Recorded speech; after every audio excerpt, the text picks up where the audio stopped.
ফাতেমার চোখের মধ্যে পানি ঝরতেছে। নবী জিজ্ঞেস করে, ফাতেমা রে, কেন এইভাবে কান্দো? আমার নাতিরা কই? দুই নাতি না দেখলে আমার শান্তি লাগে না।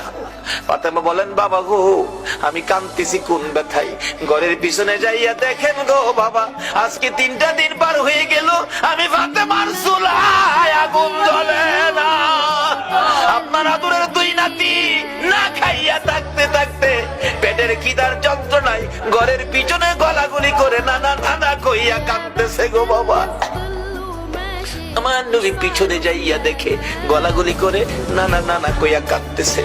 নানা গো, পেটের খিদা গো নানা, সহ্য করতে পারি না।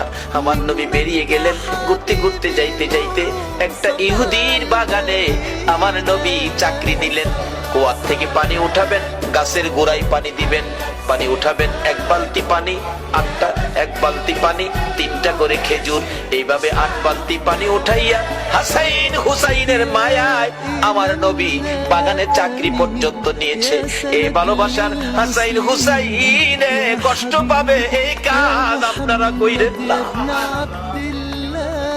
আমার নবী 8 বালতি পানি উঠাইয়া 9 বালতি পানি গোড়াইয়া টান দিলে রশি ছিঁড়ে বালতি কুয়ার ভিতরে পড়ে গেছে। ইহুদি দৌড়ে আসছে, পানি উঠাও, পানি উঠাও। রশি ছিঁড়ে বালতি পড়ে গেছে, কি দিয়ে উঠাবো? ছিঁড়ে গেছে। না, তুমি ছিঁড়ে ফেলছো? আমার নবীরে কয়, নবী বলে ছিঁড়ে ফেলছে। আমার নবী বলেন, ইহুদি রে, আমি ছিঁড়ি নাই, ছিঁড়ে পড়ে গেছে। এই পর্যায়ে 1 কথা 2 কথা রাগ হইয়া নিষ্ঠুর ইহুদি, যেই নবীর চেহারায় জীবনে কোনদিন মশা মাছি বসে না, আমার নবীর গাল মুবারকে ইহুদি থাপ্পড় লাগাইয়া দিছে। আমার নবী একটা চিৎকার মারছে, ইহুদি রে, পেটের খিদা রে, আমার নাতিরা 3 দিন পর্যন্ত খায় না, আমি রাসূলও খাই নাই রে। 3 দিন না খাইয়া গালের গোশত শুকাইয়া গেছে রে ইহুদি, আমার গালে থাপ্পড় দিছস, বল তোর হাতে ব্যথা পাইছস নি? ইহুদি বলেন, কার গায়ে হাত তুললাম গো? আমি মারলাম, আমার জিগায় ব্যথা পাইছিনি। আমার নবী ডাকে, এরে ইহুদি, আমার 8 বালতি পানির বিনিময় 24টা খেজুর দিবি? দেব, দে। আমার হাসাইন আর হুসাইন কান্দে পেটের খিদায়। 24 খেজুর লইয়া নবী রওনা হলেন, চলে যাবেন নাতিদের খাওয়ানোর জন্য।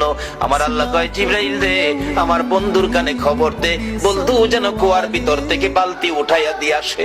জিবরাইল ডাকে, হুজুর যাইতেছেন গা? বালতি উঠাইবো কে? বালতি তো কুয়ার ভিতরে সিরা পড়ছে, কিভাবে উঠাবো? কিছু তো নাই, উঠাবো কি দিয়া? জিবরাইল কে, হুজুর কিছু লাগে না, যেখানে রাহমাতাল লিল আলামিন আছে এখানে কিছুই লাগে না, আপনি কুয়ার ভিতরে হাত দিয়া বালতিরে ডাক দেন। সুবহানাল্লাহ, আসতে কইলেন? পৃথিবীর এমন কোন শক্তি আছে এই মৃত বালতি ডাক দিলে হাতে আইব?